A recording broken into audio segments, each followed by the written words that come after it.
31, c'est notre chiffre du jour. C'est aussi l'âge du tout premier récepteur GPS portatif. Alors depuis, l'innovation est passée par là. Assistants de navigation et services de géolocalisation, on les utilise tous les jours au quotidien sur notre téléphone. Ce soir, du coup, dans le tram, on s'interroge comment le GPS a changé notre quotidien. C'est parti.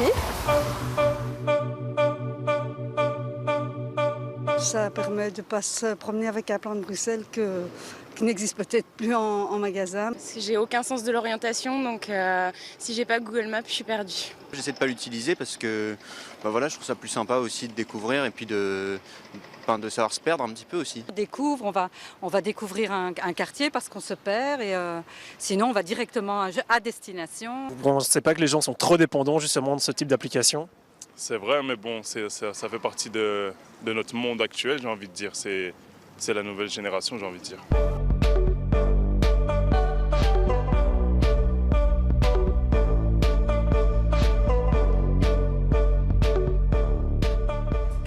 Bonsoir, vous êtes chef de service et cartographe au CIRB. Vous travaillez donc à cartographier Bruxelles.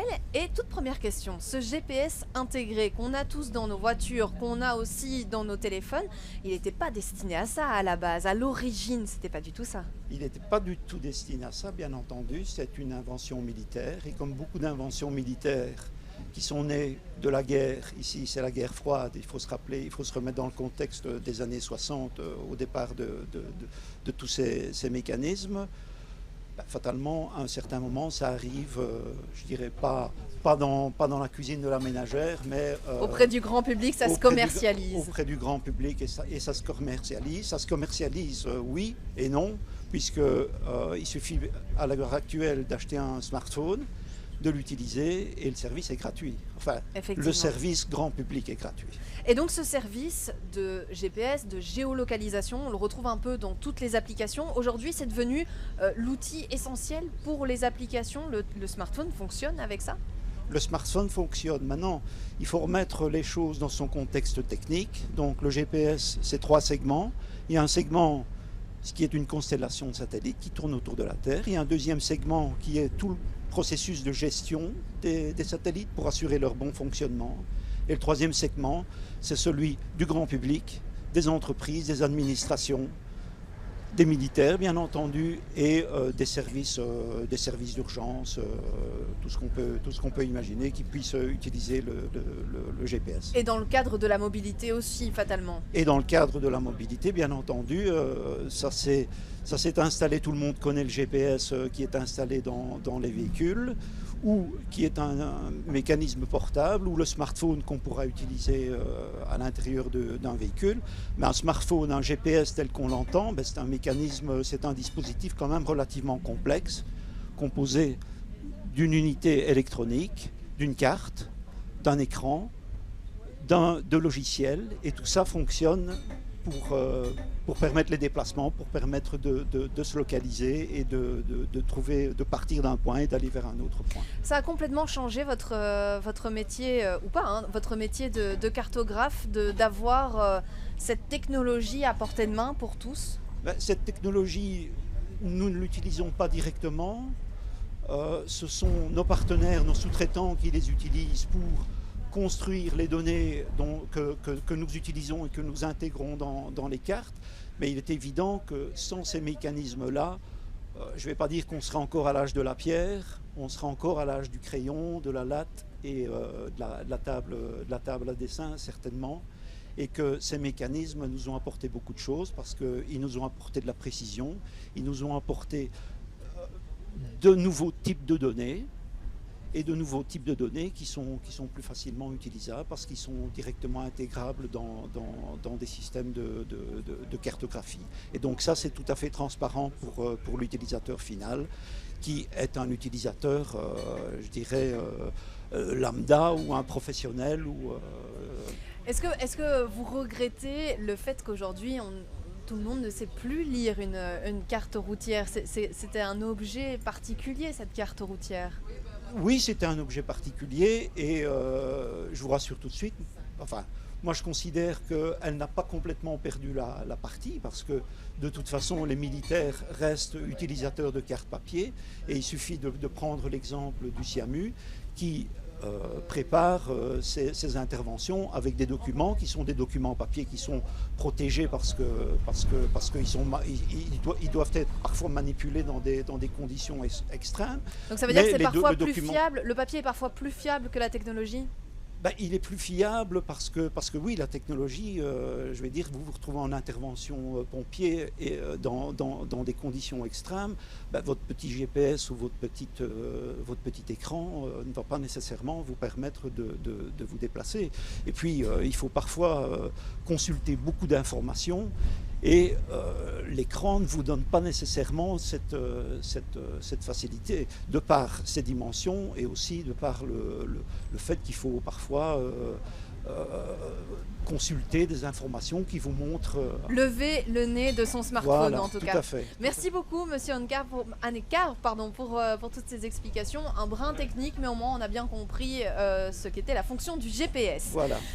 À trop dépendre justement de ce GPS, est-ce qu'on n'a pas perdu certaines compétences tant mémorielles que de savoir se repérer tout simplement dans des lieux inconnus? C'est la question qu'on va poser à notre prochain intervenant dans le complément. Olivier Servet, bonsoir. Vous êtes professeur d'anthropologie du numérique à l'UCL, ça ne s'invente pas. Et avec vous, j'aimerais qu'on voit si effectivement on a délégué nos compétences mémorielles, nos compétences pour se repérer, se localiser dans l'espace à une machine. Est-ce que c'est réellement ça ? On l'a toujours fait, hein. Quand on a créé les cartes quelque part, on a commencé à partager en fait, alors ça prenait beaucoup plus de temps, mais on partageait des savoirs sur l'espace et donc la carte qui a été notamment popularisée par un certain Mercator qui était un Belge, c'était déjà une manière de mutualiser des connaissances sur l'espace lointain. Le GPS il va permettre de faire beaucoup plus, en tout cas de le faire différemment, c'est tout à fait clair, et donc de fait ça va permettre de mutualiser des choses dans une manière beaucoup plus massive. En quoi est-ce que le GPS a modifié notre rapport à l'espace, le fait qu'on pense l'espace plus que en numérique limite ?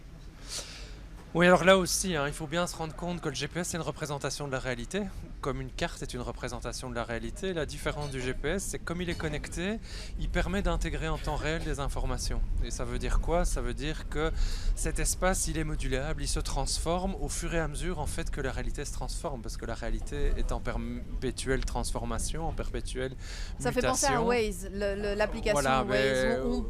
Il y a exactement. Une collaboration participative. Tout à fait. Et donc on pense utilisateurs. souvent que c'est une représentation, que c'est une intelligence artificielle qui représente le monde, mais non.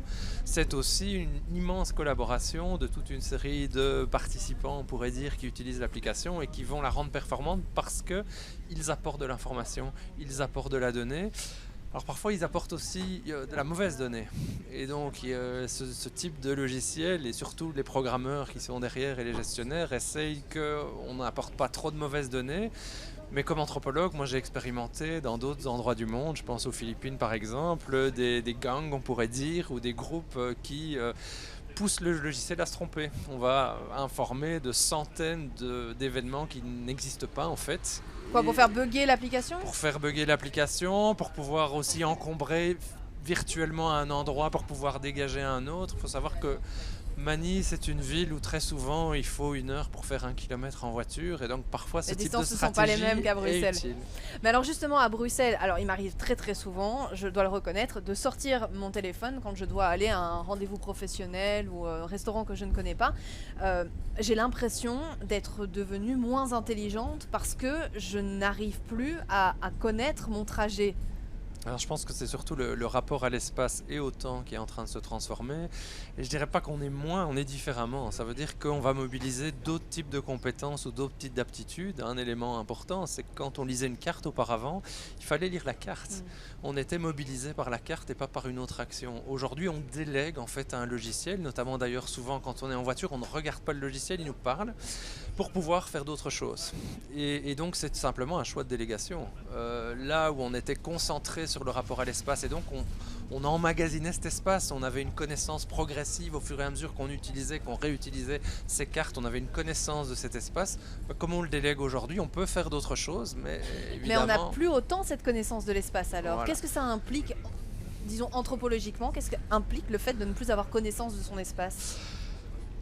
Alors d'abord, il y a des collègues, notamment qui travaillent en neurosciences, qui montrent que ce type de mutation, et notamment les délégations plus générales au numérique d'ailleurs, et aux données numériques, entraînent des transformations au niveau cérébral, tout simplement. Cognitif. Au niveau cognitif, on sait que la mémoire, notamment, est un petit peu en déclin, parce qu'on a des lieux de stockage alternatifs, qui sont en fait tous ces espaces de stockage numérique. Donc ça veut dire en fait que je délègue ma mémoire, une partie, ma mémoire externe. Le cerveau, il en fait. comprend ça. Et donc petit à petit, le cerveau va s'adapter, va se rendre compte qu'au niveau de la mémoire, il a quelque chose qui lui permet de le faire. Par contre, les capacités d'association, on dit souvent qu'aujourd'hui, on a une capacité multitâche qui était impossible il y a quelques générations. De fait, on se rend compte qu'il y a toute une série de pratiques qui sont possibles aujourd'hui. Et le GPS va participer en fait de cette dynamique-là, de cette logique-là. Dans tous les cas, on l'a compris, le GPS a clairement modifié notre quotidien. Merci beaucoup, Monsieur Servet, professeur d'anthropologie, donc du numérique à l'UCL. C'est un très beau titre, je me permets de le rappeler. J'espère que cette émission vous aura aidé à voir comment est-ce que le GPS a changé notre quotidien, parce que la question n'était plus de savoir s'il l'avait fait. Oui, il l'a fait. Merci infiniment d'avoir suivi cette émission ce soir. Comme d'habitude, je vous donne rendez-vous la semaine prochaine, même heure, même tram. Et en attendant, je vous souhaite une excellente soirée.